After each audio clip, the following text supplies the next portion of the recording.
दादा चूहड़मल फूहड़मल अपने भक्तों के साथ एक बूढ़ी अमीर महिला को लूटने के लिए एक ट्राली एक ट्रैक्टर के पीछे बांध कर ले गए। उस महिला का सब मूल्यवान सामान ट्राली में डाला तो महिला ने शोर मचाना शुरू किया। दादा ने उस महिला को भी उठाकर ट्राली में बिठा दिया। महिला चिल्लाने लगी कि मैं तो लुट गई, कि मैं तो मर गई। तब दादा और उसके भक्त हारमोनियम तबले वगैरह के साथ कहने लगे कि बुढ़िया सच कहती है, कि बुढ़िया सच कहती। रास्ते भर वह रोती रही, चिल्लाती रही कि मैं तो लुट गई, कि मैं तो मर गई। और दादा और उसके भक्त ताल में गाते रहे कि बुढ़िया सच कहती।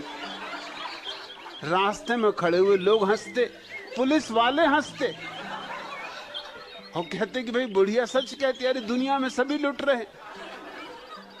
बुढ़िया और जोर जोर से चिल्लाती कि बचाओ मैं लुट गई।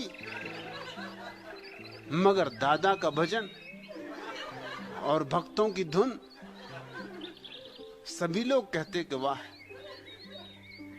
क्या कीर्तन मंडली। इसको कहते हैं धार्मिक डांका। मुल्ला नसरुद्दीन एक दिन रात ज्यादा पी के आ गया।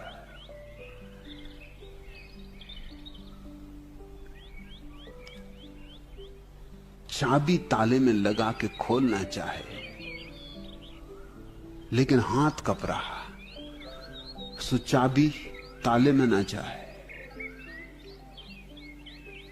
पुलिस वाला रास्ते पे खड़ा बड़ी देर तक देखता रहा, फिर उसे दया आ गई।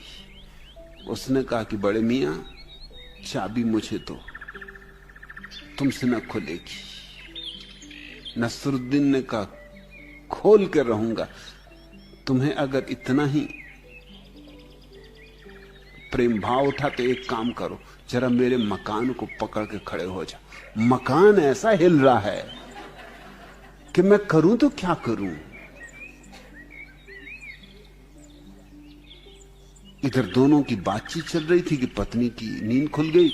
उसने खिड़की से ऊपर से 2 मंजिले से झांक कर कहा कि क्या बात फजलू के पापा,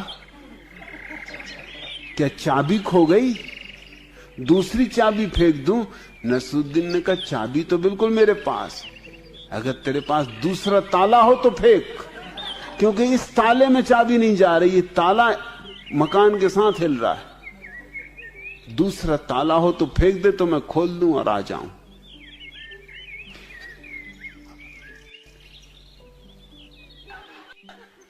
अपनी पत्नी के हाथ में क्रिकेट का बल्ला देखकर मुल्ला नसरुद्दीन ने पूछा क्या तुम छक्के लगा सकती हो? पत्नी ने कहा मैं छक्के मक्के लगाना नहीं जानती, मैं छक्के छोड़ा सकती हूं।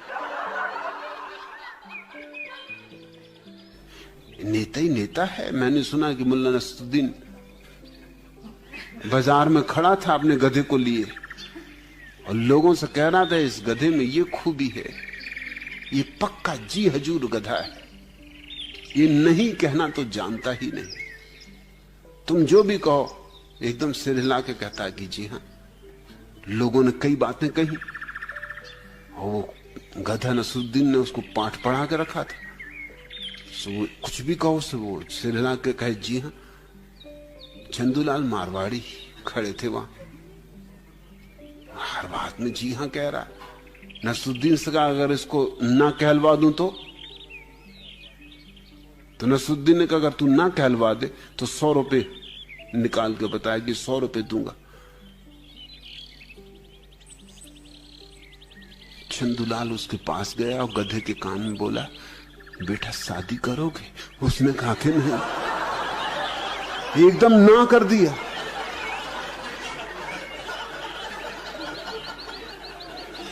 नसरुद्दीन भी हैरान हुआ। उसने कहा तेरी तरकीब क्या है भाई? अरे उसने कहा मैं भी अनुभवी आदमी, 2 शादी कर चुका हूं, ये मेरी हालत जानता है। तेरा गधा मेरे घर के सामने तो रहता है, मुझ पर जो बीत रही है वो ये रोज देखता है।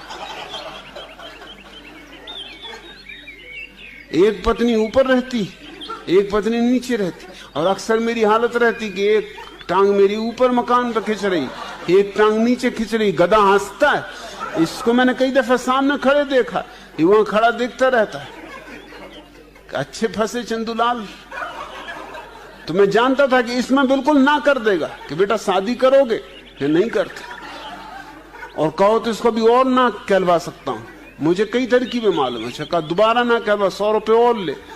उसने उससे कान में कहा कि बेटा चुनाव लड़ोगे? उसने कहा कि नहीं। अब तूने क्या कहा? उसने कहा कि चुनाव।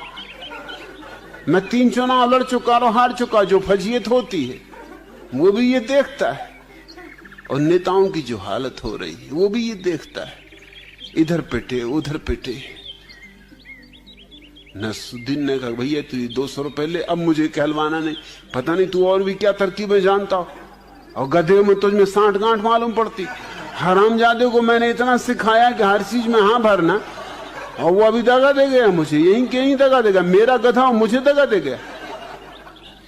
मैं इसको बेच के रहूंगा, इस गधे को मुझे रखना नहीं है। मुल्ला नसरुद्दीन का बेटा उससे कह रहा था, पापा आपने मम्मी से शादी क्यों की? मुल्ला नसरुद्दीन ने उसे गौर से देखा और कहा, हरामजादे तो तुझे भी आश्चर्य होने लगा?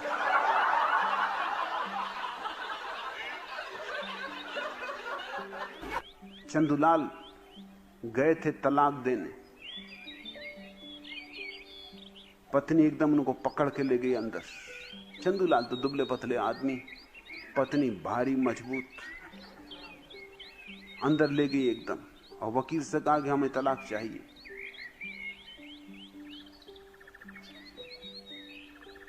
सब बंटवारा हुआ जाता था, लेकिन झंझट एक आ गई कि 3 बच्चे थे। तो वकील ने कहा 3 बच्चे, इनका बंटवारा कैसे हो? तो पत्नी ने कहा कि उठो जी, अगले साल आएंगे।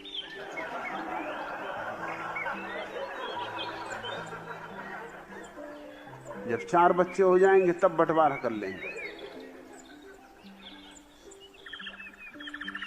वकील भी चौंका। उसने कहा कि तरकीब तो बड़ी गजब की निकाली, मगर ये बच्चा किस तरह का होगा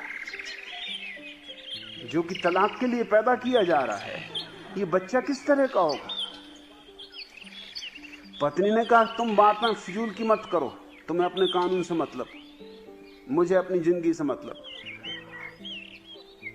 इस चंदूलाल का भरोसा ही किसको है? इसके भरोसे बैठती तो 3 भी नहीं होते।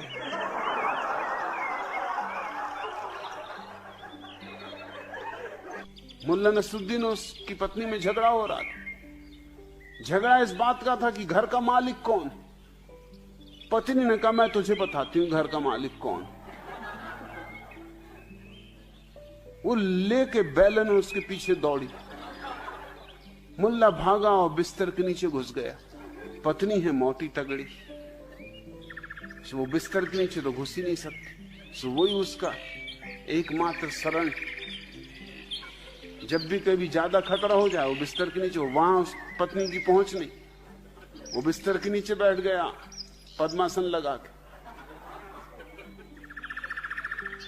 पत्नी का निकल बाहर। मुल्ला ने कहा नहीं निकलते, हम अपने मालिक। अरे घर का मालिक कौन है? कौन हमें निकाल सकता है? नहीं निकलते, कर ले जो तुझे करना हो। तभी कोई मेहमान ने द्वार पे दस्तक दी। पत्नी ने कहा निकलो बाहर निकलो, कोई मेहमान आने दो। मुल्ला ने कहा आज मेहमानों को भी पता चल जाए कि घर का मालिक कौन। रख बेलन नीचे और घिसट नाक जमीन पर, तो बाहर निकलूंगा। एक छोटा सा बच्चा स्कूल देर से पहुंचा।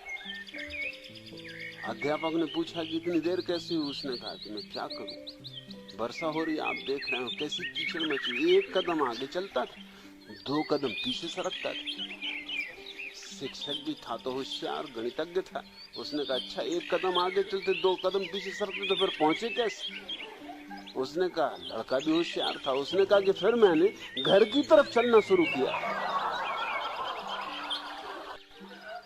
मुल्ला नसरुद्दीन ने अपने बेटे से फजलू से कहा कि देख गांव में एक गंदी फिल्म लगी हुई, अश्लील, कभी देखने मत जाना। ऐसी गंदे स्थान पर कभी जाना ही मत, जाएगा तो बहुत पछताएगा। फिर फजलू मुझसे कह रहा था कि मैं गया और बहुत पछताया, पिताजी ने ठीक कहा था। कि बहुत पछताएगा। मैंने कहा हुआ क्या?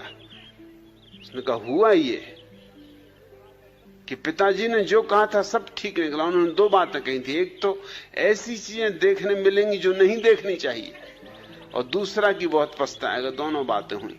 उनका फिर भी मैं समझूं कि क्या क्या हुआ। उसने कहा पहली बात तो ये हुई कि पिताजी वहां देखने को मिले। उन्होंने कहा था कि ऐसी चीजें देखने मिलेंगी जो नहीं देखनी चाहिए, और दूसरा मुझे देखते ही उन्होंने पिटाई की कि तू यहां क्यों आया। सो बहुत पछताया भी। हालांकि पिटते हुए मैंने इतना जरूर पिताजी से पूछा कि आप क्यों यहां आए, तो उन्होंने कहा मैं तुझे देखने आया कि कहीं फजलू गया तो नहीं है। क्या क्या मजे दुनिया में चलते हैं।